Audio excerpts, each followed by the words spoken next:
All right, guys, I'm back. We're going to part two of the team writing slash team charter video. And we were reviewing the team charter. Obviously, put your team members up here. We discussed broad team goals, what might go in here. I know several of you, we've had discussions back and forth, not only via email, but some of you have already made appointments with me, and we've met online with your teams.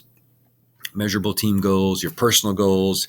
Then we start talking about individual commitment, concerns, conflict resolution, missed deadlines. And this is where the reading that we posted this week under the team writing one, this is where this one really starts to discuss some of the particulars. And this is where this is an opportunity for you and your team to get together, and everyone just needs to be honest with where they are team-wise, team commitment-wise, right? Do you know you've got to work now? Not only do you got a full class load, but you're also working 40 hours a week, and it's going to be maybe particularly challenging you for you to take on a particular aspect. This is also an opportunity when you guys get together to find out about individual commitment, is also to find out about to find out and discover individual strengths and weaknesses. And this is where your team meetings really, really, really need to be productive. I mean, everybody just really needs to share. What are your strengths? I'm really good at research. I'm really, really, really, really good at MLA or APA formatting. I am the attention to detail person, right? I can take everything and just polish it up, and I can make it look real good. I know I know how to do table of contents. I know how to do all this other stuff, right? So I'm a really, really good researcher. I can find journal articles on anything that we need. Everybody can have those shared goals, and then the group still works as a team, and maybe throughout the writing process, right? And everyone gets to contribute, and everyone plays a different part, but not everyone has to do the exact same thing. And this is where we need to be flexible, especially as you decide on who your team leader is. A team leader recognizes the talent that you have, recognizes people's strengths. Just play on your strengths, don't your weaknesses. If you have a weakness that you want to turn into a strength, share that, right? Let your group know that, hey, I might not be the best at writing introductions, but I want to get better writing introductions. So let them take a stab at it. And then someone who's good at writing introductions can be like the peer review editor, right? And you guys work together as a team to produce this awesome product that you've got coming up. So how are you going to, think about those things here, right? We talk about individual commitment, we talk about other concerns, right? What concerns do you have just even in writing this project? Share those with each other. Be honest. Communicate.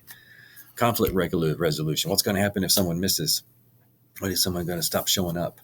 What if someone doesn't come through, right? How are you going to resolve those kind of conflicts? You're going to contact me. You guys going to have a meeting and talk with each other. Who's going to pick up the slack? Kind of. This is where you kind of think about, try to forecast and think about what if someone doesn't come through on time? What are we going to do, right? You already have a system in place where someone else is going to pick up the slack.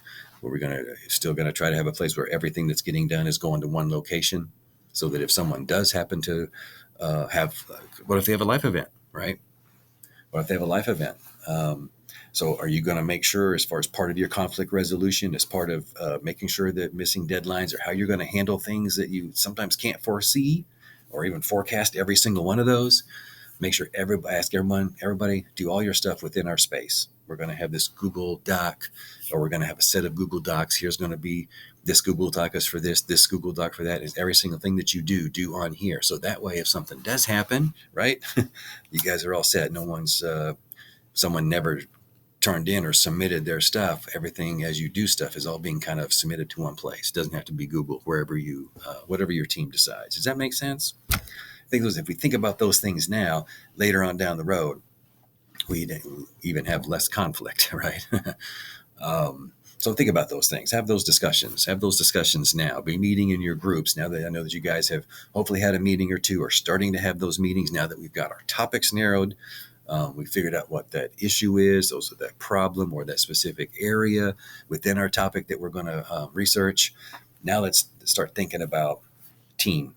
What does our teamwork look like? What does our teamwork look like? What does our team look like? Why does this keep popping up? What does our team look like? All right, I'm going to move myself up here. All right, so my last few seconds. So this is kind of the thing. What are you going to do for conflict resolution, missed deadlines, or unacceptable work? Have those discussions, be honest, and see what you come up with. And of course, I'll be helping you along the way too. All right, you guys stay safe, stay awesome. Have a great week. Bye now.